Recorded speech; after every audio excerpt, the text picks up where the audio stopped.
The old farmhouse creaked around me like a dying beast. Rain lashed against the windows, each drop a tiny, insistent finger tapping at the glass. I was alone. My parents had passed years ago, and my husband, well, he'd left. Said the silence here was too much for him. I, however, found solace in it. Or I used to. Last night, the silence had been broken. It started subtly. A rustle from the attic, a faint scraping sound from beneath the floorboards. I dismissed it as the house settling. But then came the whispers, just at the edge of hearing, like dry leaves skittering across a barren field. They seemed to emanate from everywhere and nowhere at once. I tried to ignore them, burying my head under the thick quilt. But the whispers intensified, coalescing into a single, guttural sound. It was a drawn-out sigh, a sound of immense weariness and profound suffering. It was so close, I could almost feel the breath of it on my face. My eyes snapped open. The room was cloaked in a suffocating darkness. The sliver of moonlight that usually pierced the gloom was absent, swallowed by the storm. My heart hammered against my ribs like a trapped bird.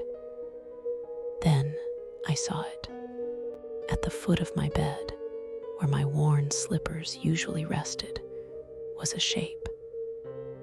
It was darker than the darkness itself, a void carved into the night. It didn't have defined edges. It pulsed and shifted like smoke trying to hold human form. I couldn't make out features, but I felt, with a chilling certainty, that it was looking at me. A primal terror seized me. I wanted to scream, to bolt from the room, but my limbs were leaden. I could only stare, my breath catching in my throat.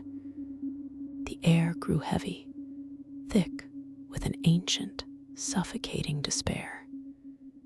It smelled of dust and decay, of things long forgotten and best left undisturbed.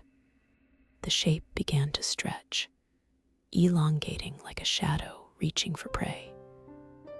It wasn't a physical movement, more of an unraveling, a dissolution of its form into something more pervasive. The whispers returned, louder now, no longer just sounds, but words, or rather, fragments of them. Lost, so lost, never ending.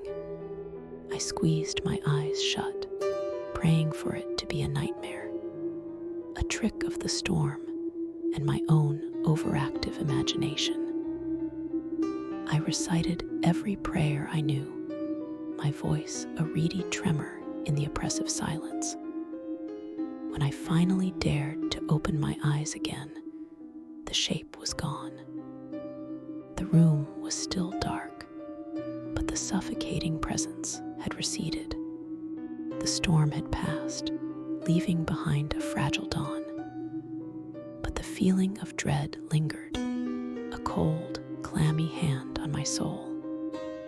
I avoided the foot of my bed all morning, as if the very space held a residual stain of the entity that had visited me.